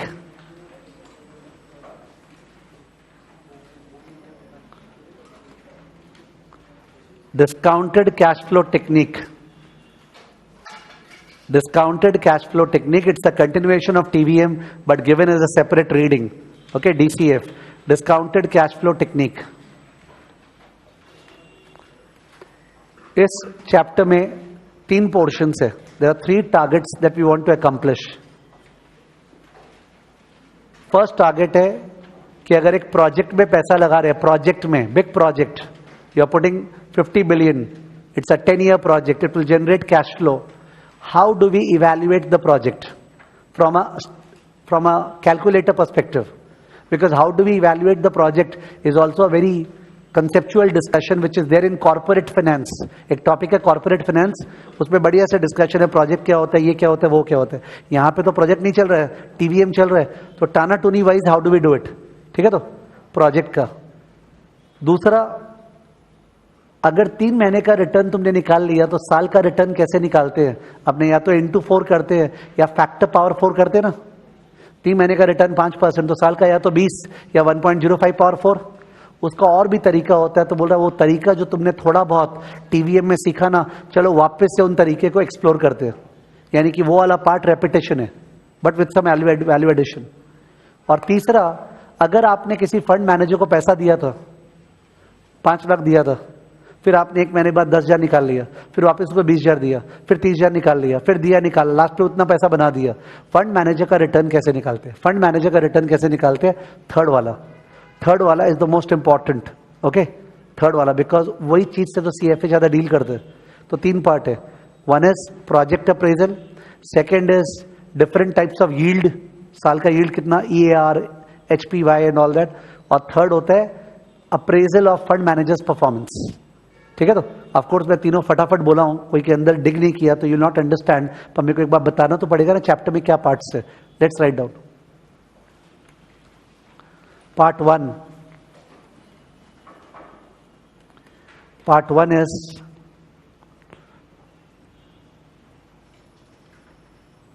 evaluation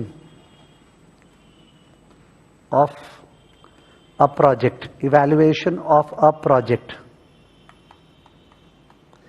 evaluation of a project। Part 2,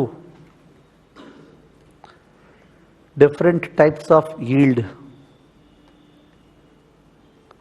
different types of yield, yield कितने कितने तरह का होता है। Third, measurement of return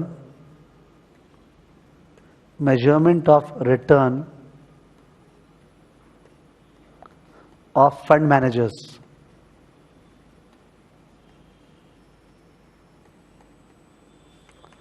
Measurement of return of fund managers. ठीक है, तो ये जो बीच वाला पार्ट है पार्ट 2, ये एक्चुअली इनडायरेक्टली हो चुका, बट और रिकन्फर्मेशन होगा. तो बीच वाला part is not heavy. Part 1 and part 3 are the main stuff. ठीक है ना. पार्ट 1 स्टार्ट करते हैं. Part 1, project evaluation.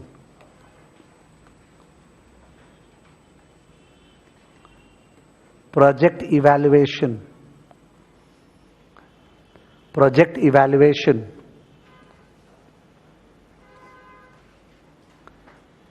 Okay, discuss हो रहे. 0, 1, 2, 3, 3 साल का प्रोजेक्ट है. इनिशियल इन्वेस्टमेंट इज 800 मिलियन जाएगा. You have to buy a plant, you have to buy land, whatever. First year revenue minus cost. First year revenue, माल बनाएंगे, बेचेंगे, कॉस्ट लगेगा, raw material cost, labour cost. Revenue minus cost अपने पास 350 million आएगा, forecast है. Second year 450 million आएगा. Third year 500 million आएगा. This is the project.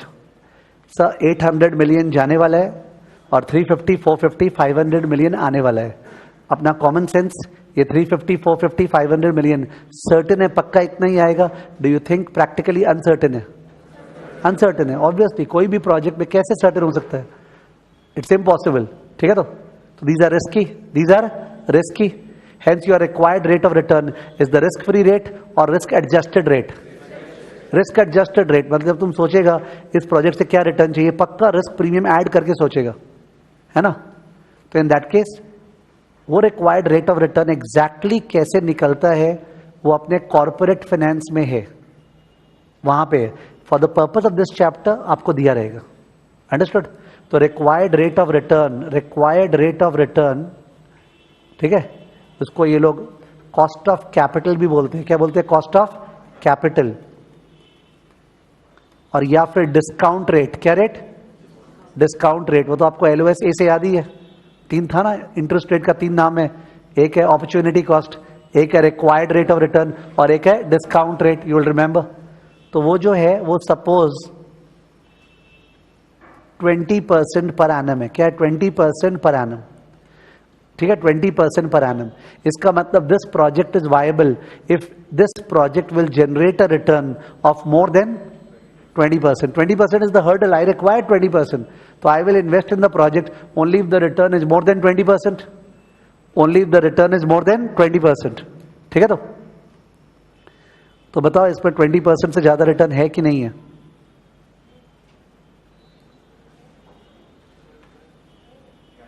Twenty 20% से इसमें ज्यादा रिटर्न है कि नहीं है? चेक करना पड़ेगा. कोई बोला है. कैसे बोला है बताओ भाई. नहीं, कोई बात नहीं, हो सकता है. जो भी ह्यूमन इंट्यूशन है, फर्स्ट वाला जो बोला कुछ तो सोच के बोला. It definitely has a weight. मतलब अपने को हेल्प करता है. जो बोला कुछ तो सोचा होगा. बताओ कैसे सोचा, क्या बोला? ठीक है. ही सेइंग टोटल में we are getting 1300 million back. 350 plus 450 plus 500, how much? 1300. तो वो बोलना चाह रहा है 800 गया सर और 1300 आ रहा है. सही, एकदम. आगे जाओ, बोलो.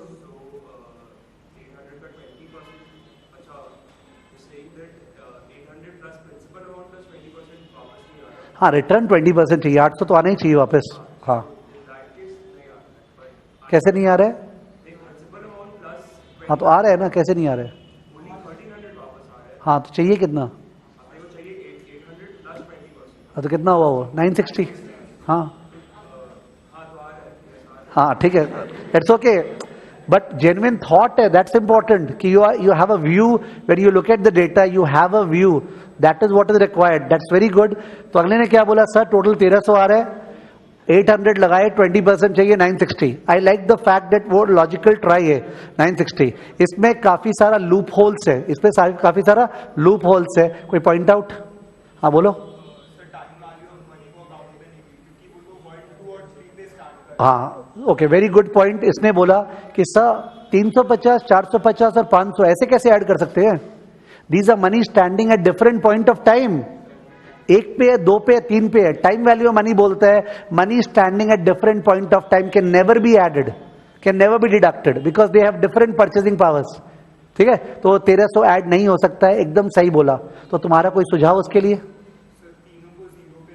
तीनों को जीरो पे लाएंगे, तीनों को जीरो पे लाएंगे। तीनों को जीरो पे कैसे लाएंगे उसका सुझाव बोलने दो उसको प्लीज। एक जन बोल रहे हैं तो बोलने दो because the rhythm is going on.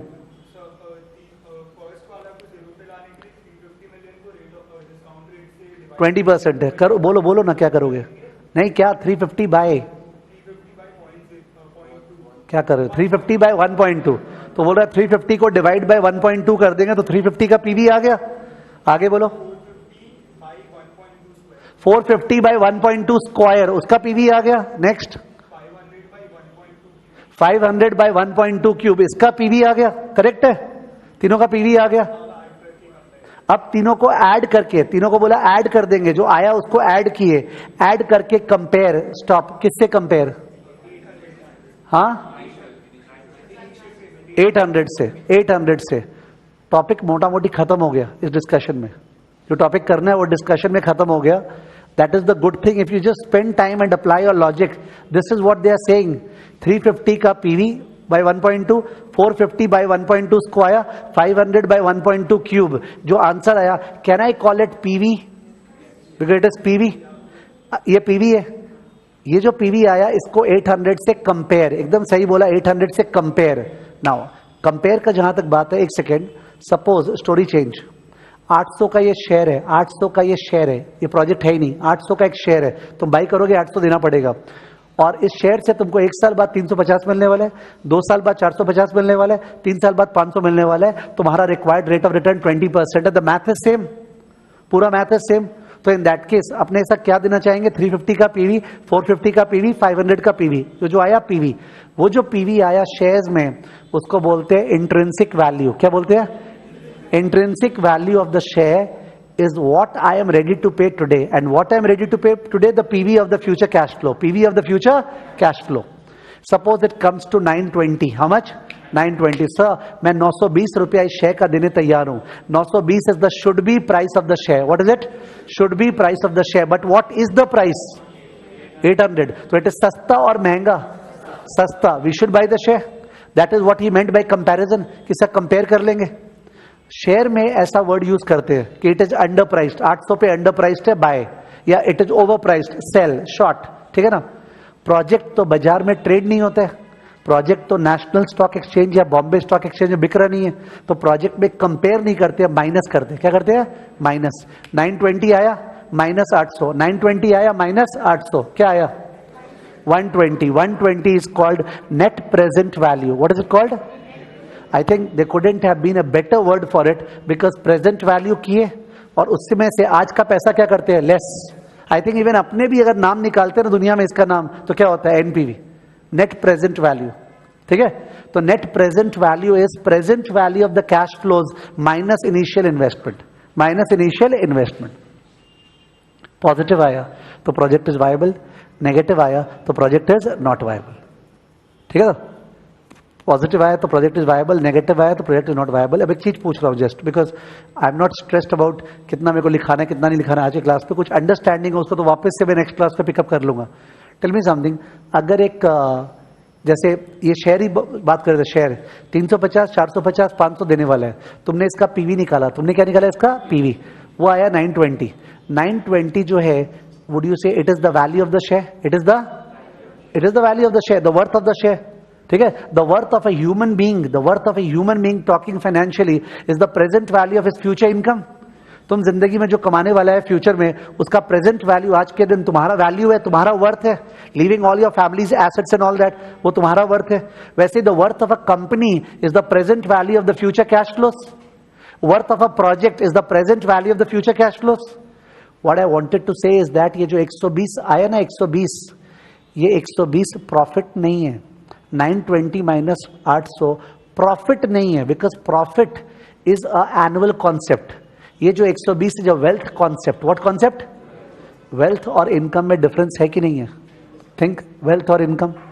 Okay, income तो होता है जो अपने हर साल को पीरियोडिकली अर्न करते हैं, है ना, और वेल्थ होता है जो अपने एक्यूमुलेट कर रखे. तो you think about land and building and all that whatever. Wealth का मतलब हुआ जो तुम्हारा फ्यूचर में आने वाला उसका क्या, प्रेजेंट वैल्यू.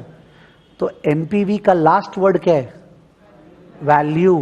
वैल्यू और इनकम अलग है. एनपीवी शोज ये प्रोजेक्ट करने के कारण जो कंपनी के शेयर होल्डर्स है ना, ये तो कंपनी है जो प्रोजेक्ट कर रहे हैं, तो कंपनी के जो शेयर होल्डर्स है वो लोग सब जन 120 मिलियन से रिचर हो जाएंगे. क्या हो जाएंगे? Richer. They will become more wealthy to the tune of what, 120 million. यानी the share price of the company will what, rise. As soon as the company announces on media, we are going to do this project, the demand for the share will rise and the share price will rise such that company का number of shares into share price करें ना, number of shares into share price, it will go up by 120 million. 120 million. ये जो thought है, जो मैंने last part बोला, ये properly speaking corporate finance में है. किसमें? corporate finance में. but वहाँ इतना important thought है ना कि it is better that थोड़ा सा hint भी मिल जाए यहाँ पे तो it is good. I am the manager of the company. We are the managers of the company. We are running for you ना. You are the shareholders.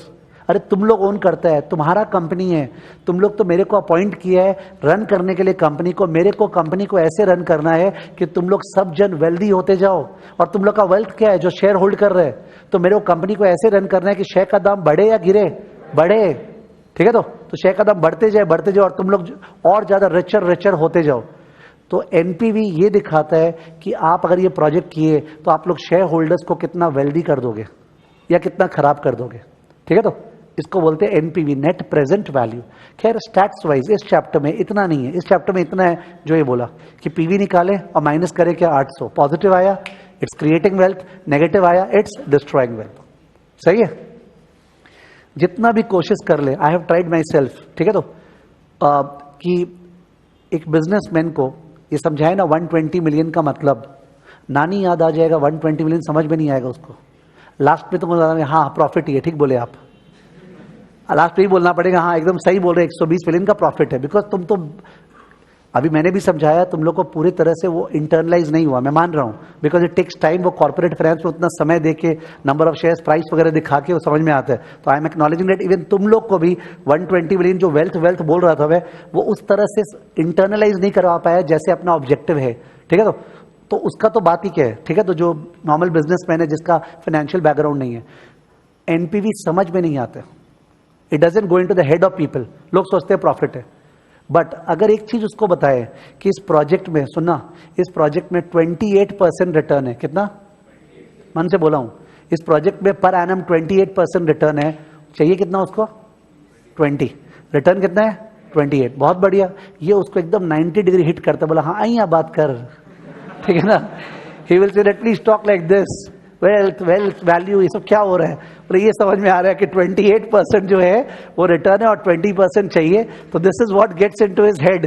ठीक है, तो I am telling you this is what he understands. तो in that case इसके अंदर छुपा हुआ return जो निकालने के लिए अगर ऐसा होता कि बीच में पैसा नहीं होता, जैसे ये बीच में पैसा नहीं है, if this money is not there, it is not there, और यहां पे सीधा 1300 होता, तब तो तुम लोग कैल्सी में भी डालता 800 वाट पीवी नेगेटिव, 1300 वाट एफवी, एन क्या 3 CPT watt I by Y. Correct, कैल्सी निकाल लेता. बट कैल्सी के बिना कैल्सी क्या करता, माने ये जो कैल्सी अंदर में क्या कर रहा है, वो कर रहा है outflow equal to what, inflow. Do not forget that. 800 is equal to 1300 by 1 plus r the whole cube. जब तुम कैल्सी को बोलते हैं ना 800 पीवी 1300 एफवी N3, तो कैल्सी अंदर में करता है 800 is equal to 1300 by 1 plus r the whole cube, और उसके अंदर से वो आर निकाल के देता है. तो माने आपको कैल्सी के बियॉन्ड वो समझना जरूरी है कि जब भी छुपा हुआ रेट निकालना है, we have to do outflow equal to what, inflow. We don't do it, we feed in the कैल्सी, बट दैट्स द प्रोसीजर. वैसे ही अगर अपने ऐसा काम करें, ध्यान दो, 350 बाय 1 प्लस आर, मैंने बोला 350 divide by 1 plus r, plus बोलो 450 by 1 plus r square, plus बोलो 500 बाय 1 प्लस आर क्यूब, और equal to 800. It's difficult to solve because power 3 का इक्वेशन है. R power 1 r power 2 r cube कैसे solve करेंगे. But वो solve करने का टेंशन अपने को नहीं है प्रोग्राम में, बिकॉज अपने कैल्सी को बताएंगे. याद करो कैश फ्लो मोड, C0 कितना, 800 की 800 नेगेटिव, नेगेटिव। C1 कितना 350, फ्रीक्वेंसी क्या 1। C2 कितना 450, फ्रीक्वेंसी क्या 1। C3 क्या 500, फ्रीक्वेंसी 1। डाले और बोलेंगे बता भाई आई कितना, बिकॉज और तो कुछ बताना नहीं है, वो तुरंत बता देगा 28% आंसर। तो अपने लिए बहुत आसान है, ठीक है। तो वो निकालना, उसको बोलते हैं अंदर में छुपा हुआ रेट ऑफ रिटर्न। ये अंदर में छुपा हुआ रेट ऑफ रिटर्न का कोई नाम क्या देता है, या तो hidden rate of return, I think हो सकता था HRR, ये लोग नाम दिए इंटरनल रेट ऑफ रिटर्न, क्या IRR, internal rate of return. Look at the name internal. Cash flow के अंदर ही अंदर कुछ रिटर्न छुपा हुआ समझ में नहीं आ रहा है, that is internal rate of return IRR, correct. अपने चलो कैल्सी में अभी NPV और IRR दोनों निकालते हैं, ठीक है। तो 1 मिनट दोनों में से निकालने में किसके लिए 20% चाहिए, NPV निकालने के लिए कि IRR, दोनों में से किसको 20% चाहिए, NPV तो 20 के हेल्प से आएगा, पर IRR में तो रिटर्न आएगा जो 20 से क्या होगा, कंपेयर, करेक्ट। 1 मिनट NPV में अपने को 20% से हेल्प से आएगा, और IRR में 20 काम नहीं आएगा, तुम्हारा रिटर्न आएगा 20 क्या होगा, कंपेयर। चालू करो कैश फ्लो मोड, चालू करो कैश फ्लो मोड। एक बार अपने आप ही ट्राई कर लो, मेरे बोले बिना ही बेटर रहेगा। You know cash flow mode कौन सा है, कौन सा बटन है कैश फ्लो मोड, CF। अपने आप ट्राई करो प्लीज, बिकॉज अपने आप बेटर कर पाओगे अगर थोड़ा सा स्क्रीन देखते रहोगे कि वहां पे कैलकुलेटर का स्क्रीन कि cash flow CF second CEC, CF second CEC। Advice है कि प्लीज ट्राई करें CF सेकेंड CEC करके। आपको स्क्रीन पे C0 पूछ रहा होगा, आप स्क्रीन पे ध्यान देते रहोगे ना कैल्सी का, अपने आप पता चल जाएगा नेक्स्ट क्या करना है, और मैं बोलूंगा तो स्ट्रेस लगेगा, ठीक है। And you do it yourself, it will be better. आप C0 डाले, एंटर किए, उसके बाद नेगेटिव में एंटर करना, 800 नेगेटिव, एंटर, फिर एरो डाउन, उसके बाद C1 डाले 350, एंटर, और डबल एरो डाउन कर देना चाहिए। बात हुआ था ना उस दिन, जब फ्रीक्वेंसी 1 है तो we should not waste time. फिर स्क्रीन पे C2 दिखाएगा, 450 डाले, डबल एरो डाउन, फिर C3 को 500 डाले, एंटर, एंटर करना है हर बार obviously. You may try once again, कुछ गड़बड़ हुआ है तो फिर से ट्राई कर लो। CF सेकेंड CEC, स्क्रीन पे C0 मांगता है, अपने 800 प्लस माइनस एंटर डाले,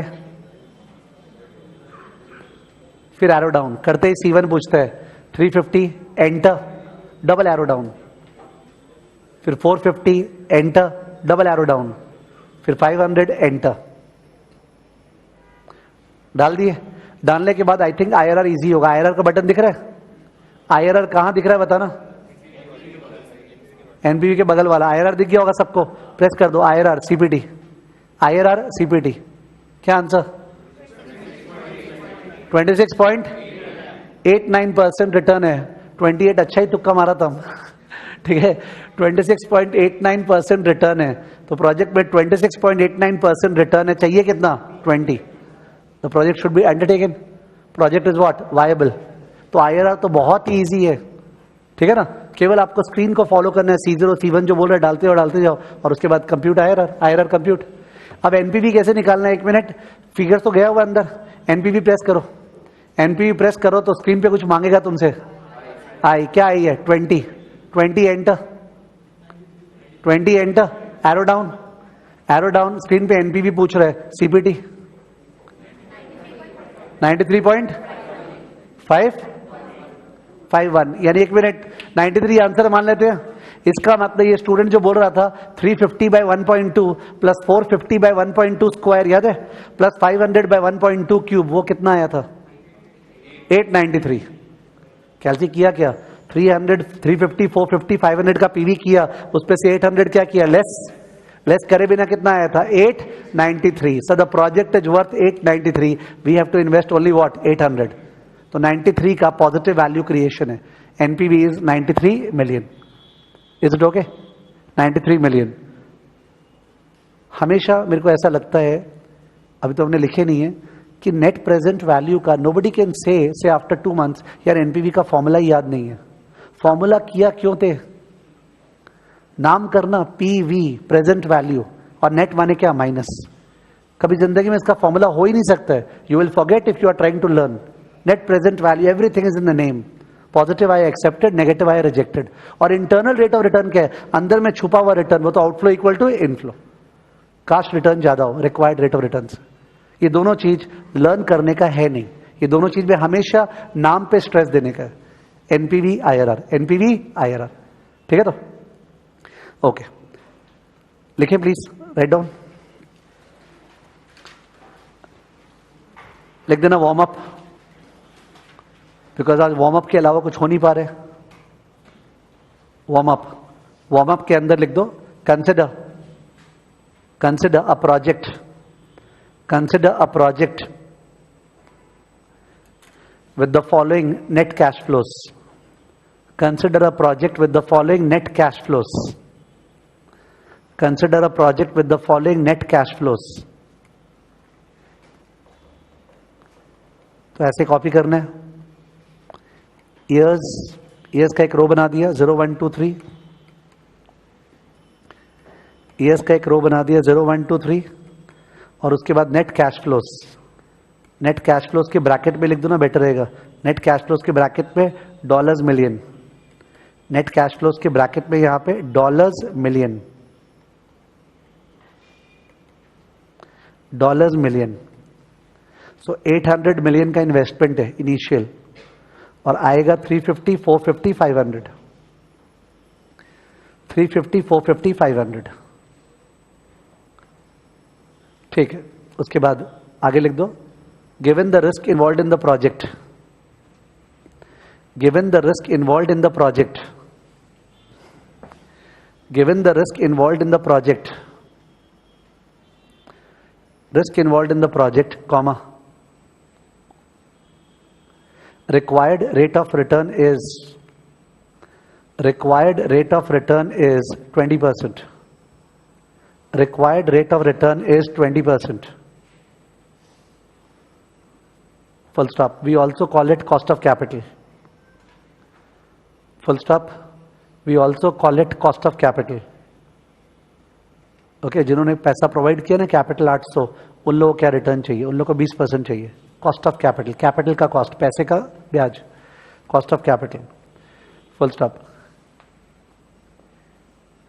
para change, this project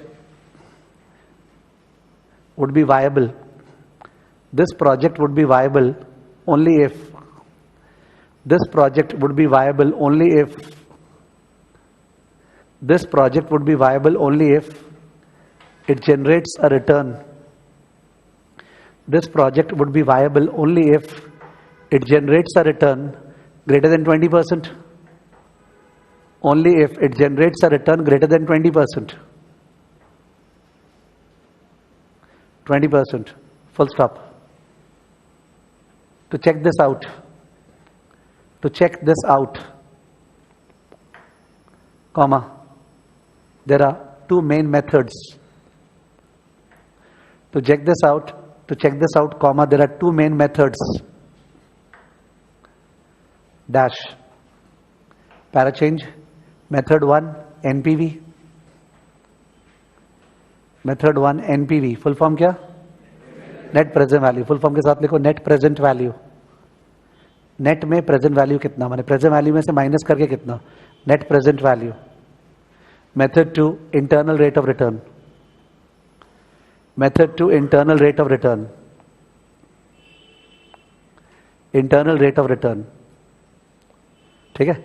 I want you to take stress, इसलिए एनपीवी का आंसर बगल में लिख दो 93, एनपीवी का आंसर जस्ट बगल में एरो देके 93 मिलियन, और आईआरआर का आंसर क्या आया था? 26.89, 26.89%। बस that's it, we stop over here.